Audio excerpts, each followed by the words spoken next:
Thank you. We are here. Is this the first time we've been here for the year? No, it's our second time. Yeah, I mean, the year is already flying. I'm LaShawn Ford, and this is Chicago Hill with F.D.R. Community Housing Foundation.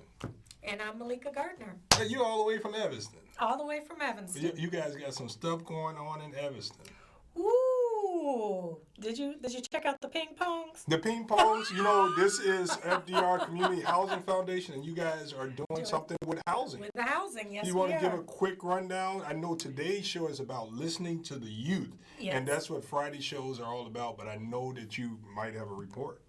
Oh, yeah. It'd be interesting to hear the perspective of the youth on reparations. So Evanston is supposed to be the first city to roll out reparations in the country, and they're using a housing program to us dressed as reparations. That's how I see it. Kevin's one of our guests here today, so he's got some thoughts and opinions on it. All right, and so also breaking news that I got from Tia, my daughter told me that Jason Van Dyke is being released from prison. So we know who Jason Van Dyke is. He served his time and he'll be walking amongst us again. That's something that people should know. How is that possible? How is that possible? Hey, it's the system. He served his time, the jury gave him the time, and he's out. 16 shots. They didn't even do 6. He didn't do a year for each shot. So, Speaking of the youth, today's show and every Friday show is dedicated to listening to our youth. Yes. And bringing experts on to help us communicate best with the youth so that we could listen to them and know what it is that we should be doing to help them be productive citizens in society. And we have an expert with us today. Who is that? Yes, we do. We have Kevin L. Brown. He's got a long title, so I'm going to read it here. Director of Policy, Advocacy, and Legislative Affairs at the Safer Foundation. And I know him from Evanston because he ran our youth division at the city of Evanston. He was the manager over that whole department. So Kevin actually brought the gun violence down in Evanston. And when he left, the numbers went back up. Oh, wow. Yes. He's been amazing with the youth, and we miss him at the city of Evanston. So welcome, Kevin. Welcome. Thank you. Thank you, Meleika, for your kind words. And really thank you, Representative Ford, for inviting me to participate in this discussion this evening. As Meleika said, I'm Kevin Brown. I work at the Safer Foundation, which is a large nonprofit organization located both in Illinois, and we have offices in the Quad Cities area in Iowa. And what we do is work with men, women, and young adults who may have arrest or conviction records.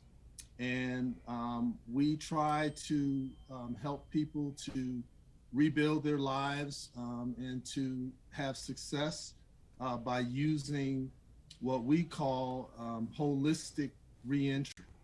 And what that means is that we really approach people with a public health lens to address the trauma and many of the difficulties that we have faced, particularly as African Americans, with white supremacy and a white supremacist system that we know is rooted historically in the way that we came to this country. And so I'm glad to be here with Jayvon Anderson to ask him some questions about how he feels about what is happening not only in Chicago, but just in the nation, America today, in regards to our government, in regards to our city government, in regards to the school system, and just how you feel, Jayvon, about what's happening in this world today particularly when it comes to violence and the interaction between young people.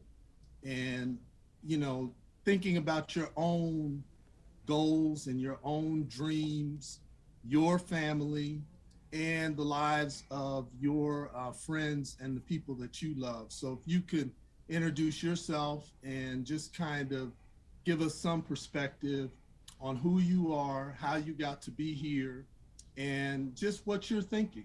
You remember you used to look that good? You remember? Look at him. Look at that.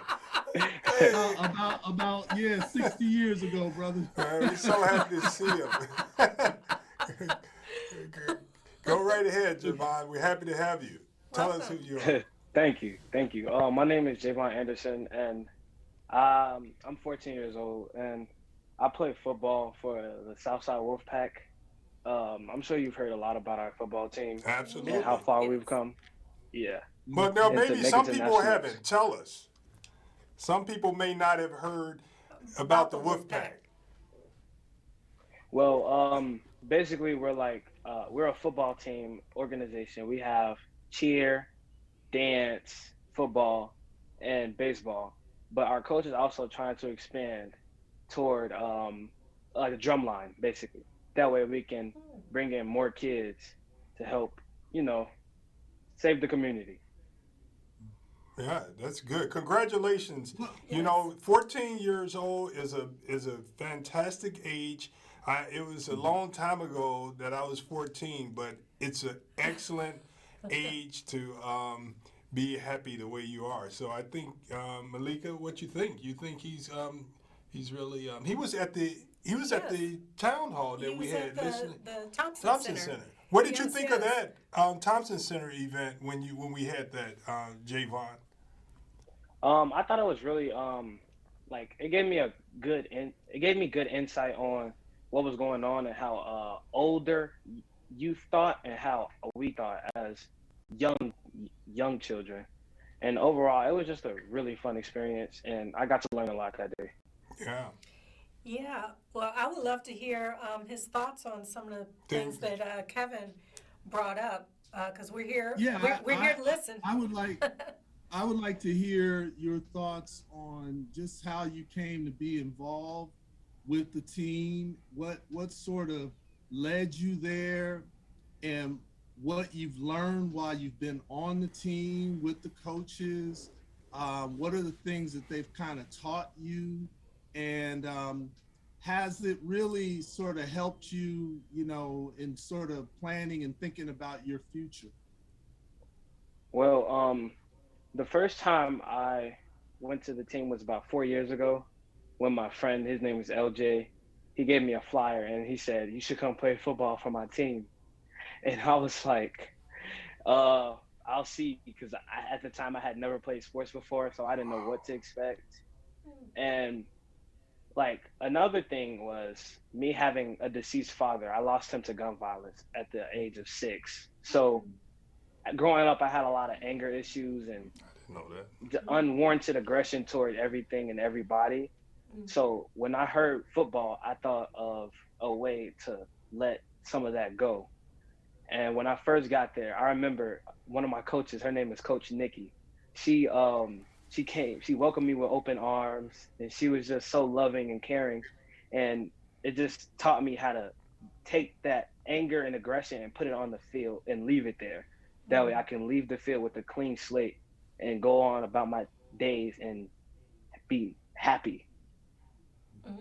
That's fantastic. Sorry about the loss of your father, and Yes. you didn't let you're gonna help make his legacy. You're your father DNA, and you have to continue to live and be strong. So congratulations on your strength, mental and physical.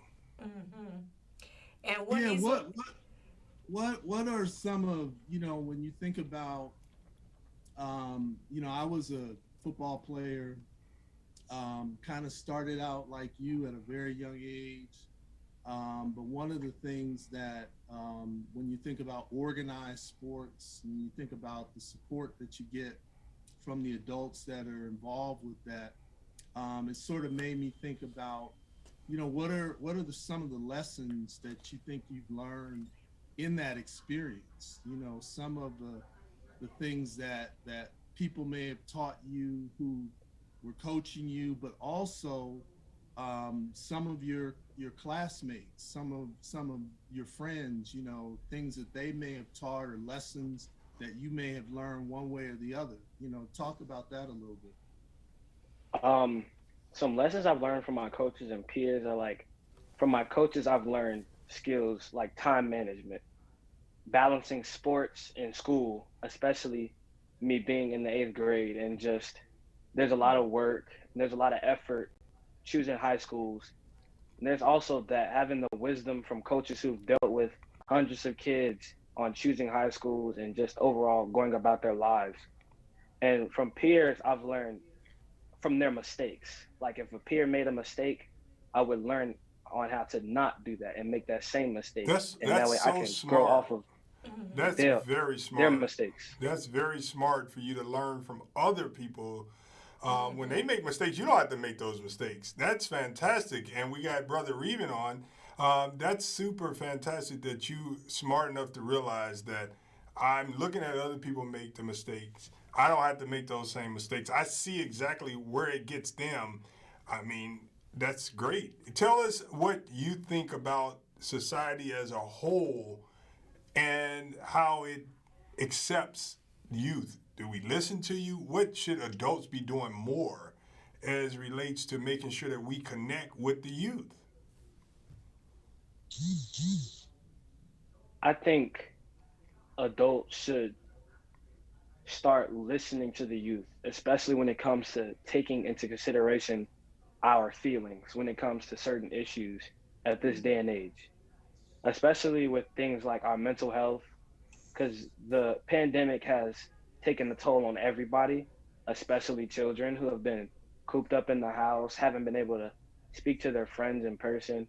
And so overall, I think everybody should just take the time out of their day and talk to each other, especially with their children. You hear that, Brother Reven? Do you hear this, young man? I mean, I cannot understand how he's talking about that. Not only do we need to listen to them, but he says that we got to focus on, Kevin, their mental health. Now, Kevin, you've been in, and Reven, you've been in. All of us understand that there's always been this thought that black people have this. There's this stigma around mental health. And for the young person to be saying, we need help, mental behavior health, Reven, what do you think? No, I think he's right on point. When you're isolated, we're outdoor people, especially, with our history. And to be cooped up in the house for a year and not talk to friends, and then also the mask, we're hugging and touching people. So he's nailing it right on the head. We need to have more conversation about their social and emotional attitude after COVID and what they've experienced being on lockdown. So he's right on. He's also right about, I was raised on, you should learn from other people's mistakes. A fool always learn from other people, his own mistakes. But if you know somebody's already experienced, why go through it? It doesn't make sense. So I want to commend him for that. But that is really right on point. We need to listen to them more, have a dialogue, especially since we locked down, and see what they're trying, what they're feeling, and what they're saying, because they got a lot to say. Yeah. What else? I mean, we gotta. I don't want to just keep talking. What do you want to say that we haven't asked you, Jayvon? I mean, I don't have much to say. I just know, like, I have to do my job and play my role in leading my peers when it comes to just doing the right thing in general. Like me personally, I don't fully understand the concept of society and how everything is led, but I know how I can lead personally and do my job as a 14-year-old. That sort of brings me back to what you were talking about when you talked about getting involved with the football team, and it really made me think. I know you probably don't see yourself as different from your peers, but I do want to ask you, what is different about you that sort of took you in the direction that you're in, and maybe took some of your friends in a different direction? Like, what are those things that you think maybe they didn't have or they need that you have that they did not receive? Or why did they go in a different direction than you went? I personally think for me, it was the loss of my father. And I'm not saying that they need to experience the death of a parent, because everybody takes everything differently. And me personally, I've always been very mature when it comes to things like that. So when I lost my father at the age of 6, I immediately understood the fact that he was gone, and how I needed to step up and become the man of the house and lead my household.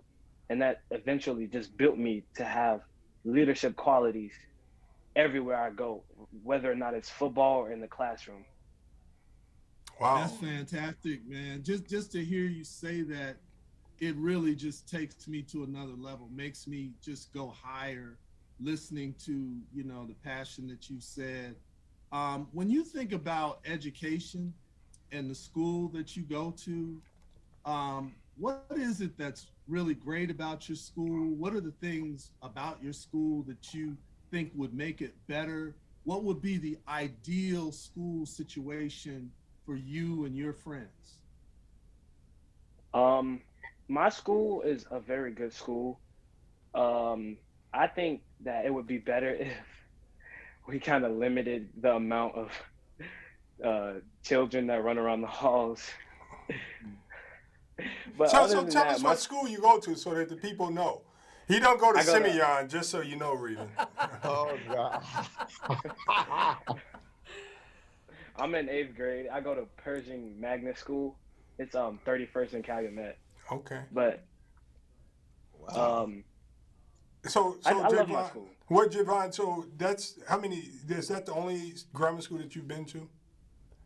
I've been to another school. It's called Bronzeville Lighthouse Charter School. Okay. It's currently. To compare the two, why did you go to the magnet and leave the charter? So the question is, you have a great opportunity to compare and contrast. Which one is better? Which one had the most resources?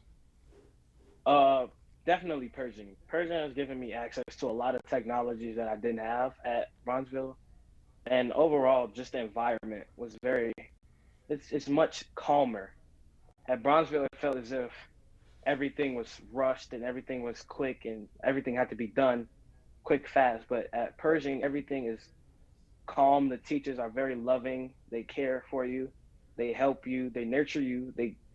They're overall just great teachers and great learning environment. So Kevin, that's what he was saying about your other peers, what they may have, and compared to what you have. So you're saying that the young people at certain schools in the city of Chicago may be lacking some of the stuff that you have at Pershing. In fact, you play on a football team outside of the school, so your school really doesn't have sports. Do you have sports at your school, even though it's Yes, my school has a basketball team, That's it? and they have a cheer team for the young ladies. Okay. I got a question for you, young man. How do you see Dunbar down the street? Are they giving a good example that getting you ready to? I know you have to see the students coming in and out. Do you see them setting an example for you to get to high school, or what's the relationship there between your school that's just down the street? I'm gonna be honest. Some of the students at Dunbar do not set a good example, but there are also others who comes and stop by and personally talk to us and give us insight on what it's like to be a high schooler in Chicago, and I really appreciate them for that. Are you looking forward to going to Dunbar? That's a great question, Reven. Is that the type of school, do they have what you need at that school to be successful? Dunbar is a vocational high school, which has something for somebody else. Which, me personally, I'm not interested in getting a trade when I go to high school. I'm more interested in taking the sports route, but I also am interested in engineering. So there's a lot racing on through my mind. But Dunbar they have what it takes to nurture up a student and take them to higher levels. But I don't want to attend that school. I want to go to Kenwood Academy High School. I was not talking like him when I I was wasn't 14. either. Lord have mercy. I still don't talk like him. Let me ask you a question. Have you experienced the death of someone that you know, like a peer that was killed in Chicago? Family member, friend? Me personally, no. Thankfully, I'm grateful for that. But I'm just really happy that I haven't experienced something like that. That's fantastic. I'm happy you have not either.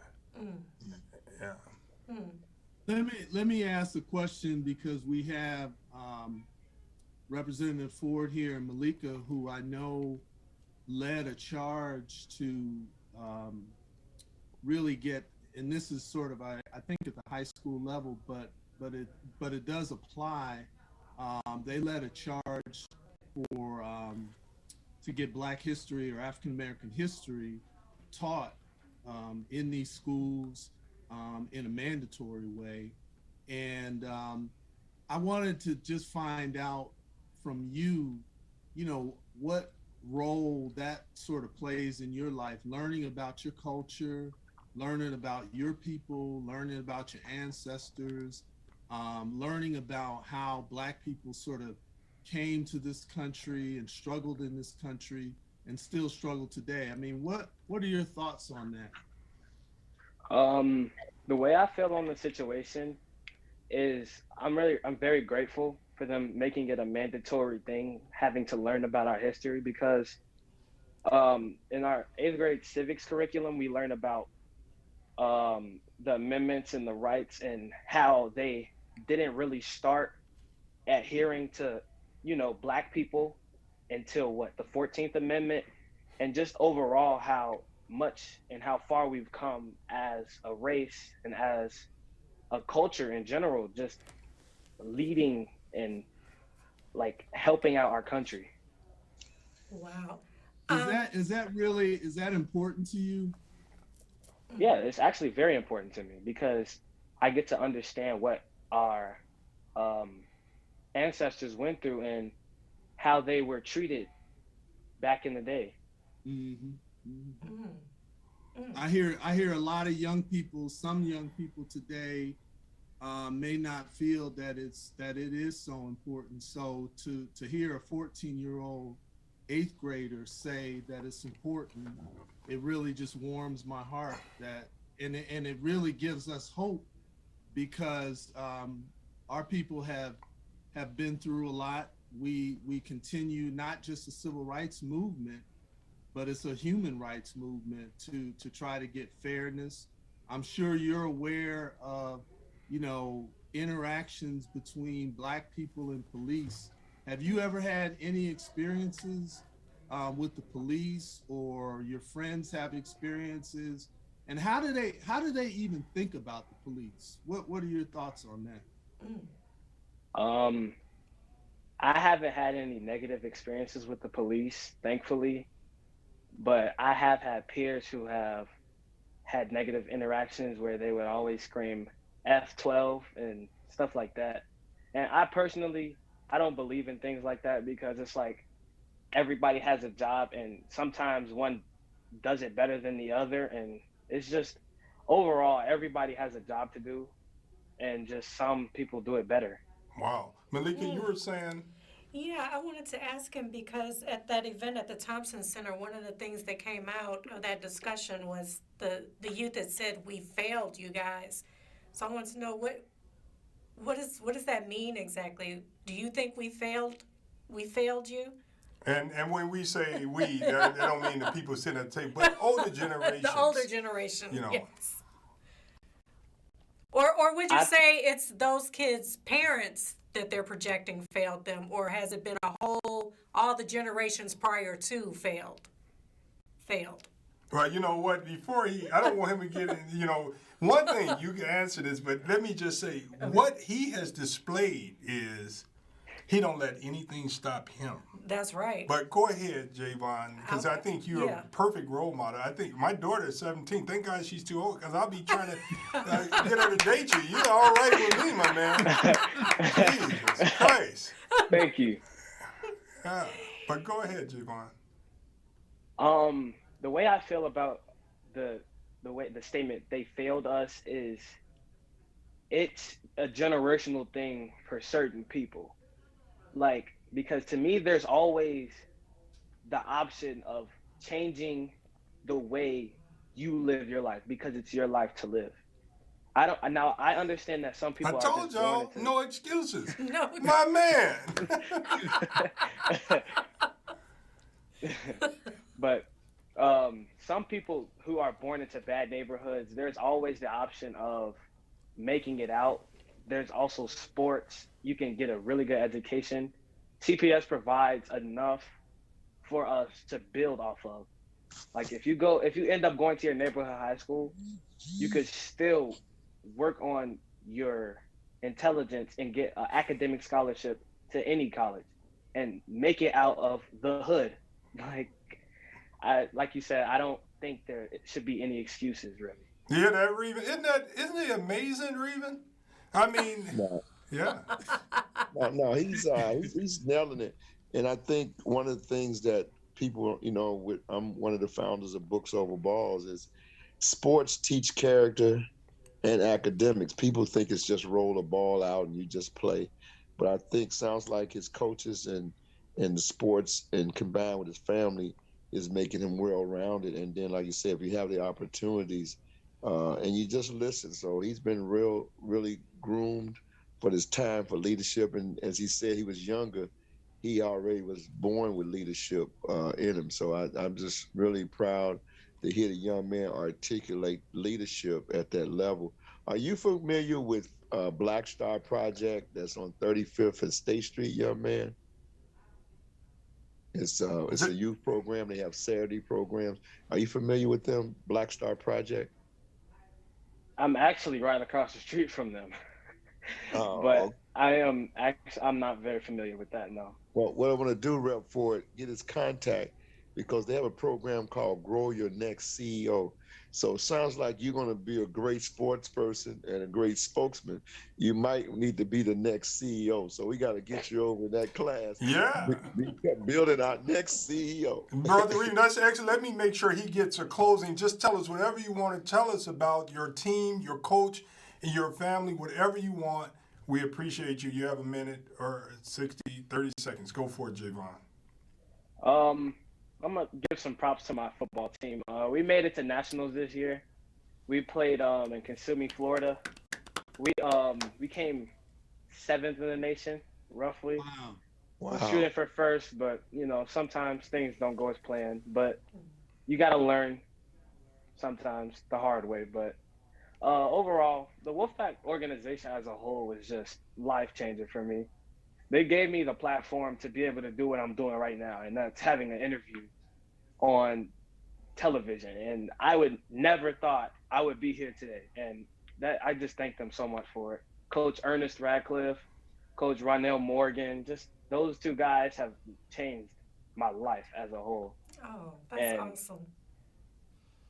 I appreciate them. Very good. Thank you. And Yes. we have 30 more seconds. Thank you, If you could close out, Kevin, that'd be great. And then Brother Reven, he's closed out already. This is Jayvon. You are tremendous. You really give us life and you give us hope just listening to you and listening to your plans, your dreams, and your direction. And I really just want to thank you for everything that you shared with us today. I want to thank, obviously, Rep Ford and Meleika for inviting us on, that we could have this conversation. Brother Fellows, we appreciate you. That's good. Brother Fellows got to close out. Brother Fellows, we only have about Thank 10 you, seconds. Kevin. Thank Go you. for it, Brother. All I can say is books over balls, whether it be football, baseball, any kind of ball. All right. Is Go. All right. Thank you so much to our guests. Kevin, we got to have you back on to talk about reparations. on Saturday. Definitely. And thank you so much, Jayvon. You are like You're welcome. an Thank inspiration. you. And Thank you. and if you need someone to talk to, mental health professionals are available to talk for free. Text TALK to 55220. Hey, Jayvon, you are a hero. You are great. God bless you. Thank you. Thank you all. God bless you too. See you guys Have next a good week. evening. Right. You too. Peace. He could be my son. I wish he was my son. I don't have You a son. too. No.